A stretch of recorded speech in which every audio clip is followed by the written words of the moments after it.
Olá, tudo bem, gente? Como vocês estão? Como estão as férias? Férias sim, mas a gente nunca pode deixar de responder algumas perguntas, na maioria extremamente interessantes, que os meus alunos fazem, principalmente os meus alunos do terceirão do ano passado. Muita saudade de vocês. Então, gente, um aluno meu do terceiro ano do ano passado perguntou assim: por que quanto mais inteligente nós nos tornamos, menos felizes nós ficamos? Então a pergunta veio agora, veio assim em 3 minutos, né? Faz 3 minutos que essa pergunta veio. Aí eu dei uma pensadinha rápida, eu disse, vamos responder, claro que não em tempo recorde. Então, essa ideia de que a infelicidade está, né, ligada à inteligência, isso aí foi pensado por vários autores, mas dois meio que se destacam. Um é na área da literatura e o outro é o fundador da psicanálise. Vamos primeiro para o da área da literatura. Literatura russa. Fyodor Dostoiévski. Fyodor Dostoiévski, ele foi um escritor russo do século XIX, na chamada Era de Prata da literatura russa, que, digamos, o século XIX russo, ele é considerado assim a segunda melhor época da literatura daquele país, né? O primeiro lugar fica no século anterior, que é o século de ouro, que eles têm o seu Machado de Assis também. Pushkin, que é o nome dele, que é do século 18, né? O Pushkin, ele é muito bom, mas na minha opinião, né, a literatura russa do século XIX, ela deveria ser continuada como uma época de ouro também, porque nós temos nomes de peso, principalmente na prosa e também no teatro, né? Mas os críticos russos que se entendam. Então, Fyodor Dostoiévski, ele tem várias obras em que ele percebe o quê?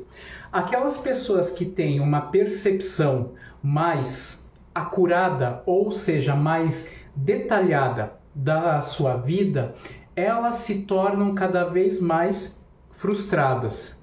Isso aí fica bem claro na sua obra-prima, que é Crime e Castigo, em que o protagonista Raskolnikov, ele é um jovem, mas ele é um jovem, né, culto, mas ele vive em uma pensão, né? E quem manda nessa pensão é uma mulher completamente desprezível. Então, para ele perceber o quão baixa, o quão mal educada essa mulher é, e mesmo assim ela ter poder, isso aí é algo que traz muita infelicidade, né? Agora, na psicanálise nós temos Sigmund Freud. Sigmund Freud, então, ele fala que o ser humano, quando ele percebe que ele é mais animal do que ele realmente supõe ser, ele entra em uma crise de infelicidade, né?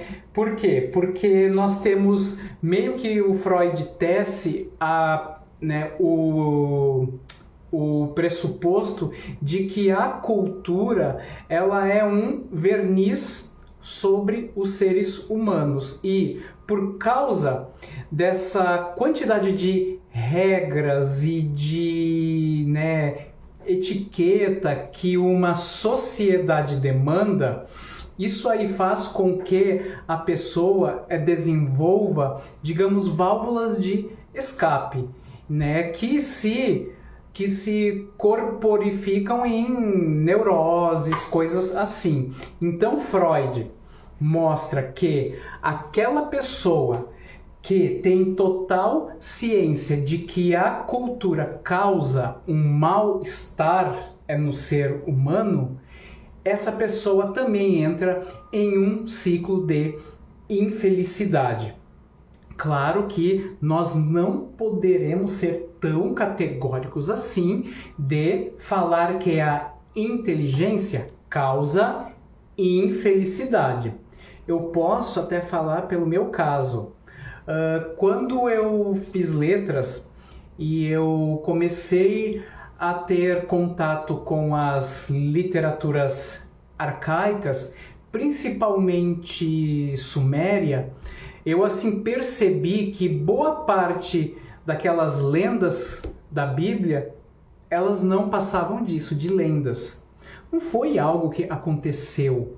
Ou aconteceu, mas as pessoas, pela sua falha percepção de mundo, elas assim atribuíram, né, um significado divino. Não é, gente, pelo amor de Deus. Quando falam quando eu era criança e falavam, que chove muito no carnaval porque Deus está triste com tanta libertinagem. Não. Essa coisa do dilúvio, como eles falam, que Deus tinha que mandar um dilúvio, já era algo comum em toda aquela região do Oriente Médio, principalmente na Mesopotâmia, que foi onde a escrita apareceu. Em um poema épico chamado A Epopeia de Gilgamesh, mostra-se que houve um acordo entre os deuses para que exterminassem a raça humana. Como? Através de uma cheia catastrófica. Por quê? Porque as cheias do Tigre e do Eufrates, que eram os dois rios que formavam aquela área, elas eram extremamente catastróficas. Por quê? Porque não havia tecnologia para dar um jeito naquelas cheias.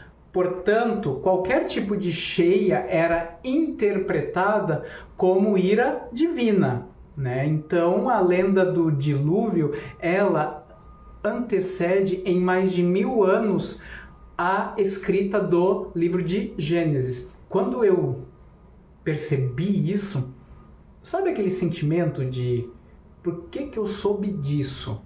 Né? Não dá aquela coisa de infelicidade? Aquela coisa, meu Deus, agora meu mundo caiu. Então, várias coisas de lenda, de barro, por exemplo, a formação do homem a partir do barro. Isso aí não é uma característica única do cristianismo. Até mesmo na Índia, na China e até na América pré-colombiana, falava-se na formação do ser humano a partir de algum elemento valorizado dentro de uma cultura.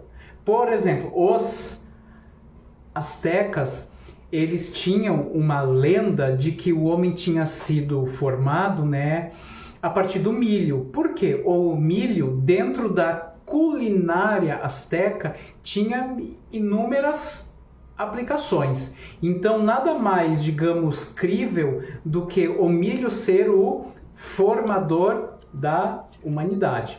Até mesmo na Índia e também na China, por elas serem civilizações hidráulicas, ou seja, que elas se desenvolveram às margens de grandes rios, claro que a formação do homem veio de algum elemento sólido, mas facilmente moldável pela água, o barro, areia, terra, de forma geral.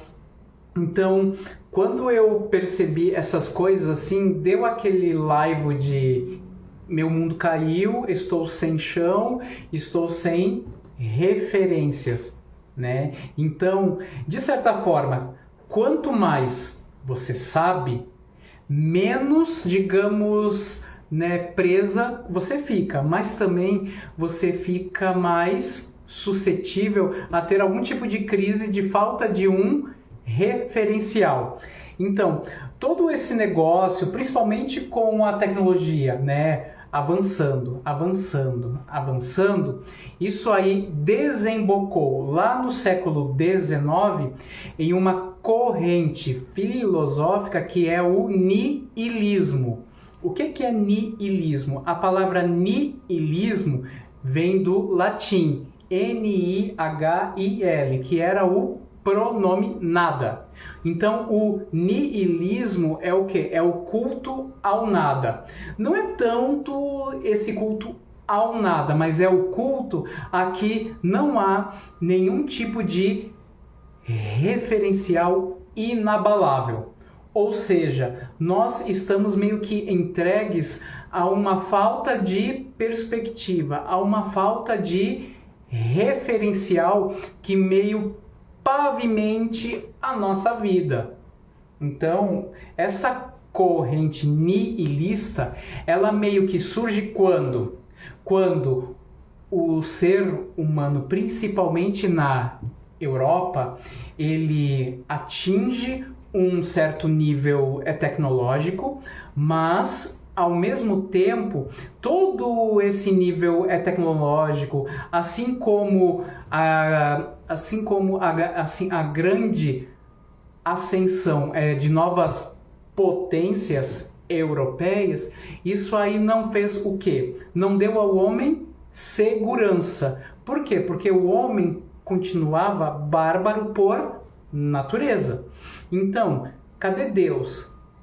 Cadê, digamos, as práticas filosóficas éticas? Nada disso estava o quê? Garantindo um referencial sólido para as pessoas, digamos, caminharem, né? Então, o nihilismo prega isso assim, ó, nós estamos, digamos, na nossa época mais tecnológica, mas nós não temos o quê? Segurança. Falta alguma coisa que resista ao tempo. Tranquilo, gente? Espero que tenham gostado. Eu fiz essa live assim bem no ao vivo mesmo, bem no improviso mesmo. Então, espero que tenham gostado. Qualquer dúvida, qualquer assunto que vocês queiram que eu comente, podem me mandar por Instagram tranquilamente que eu faço uma live se eu tiver tempinho, tá bom? Um beijo!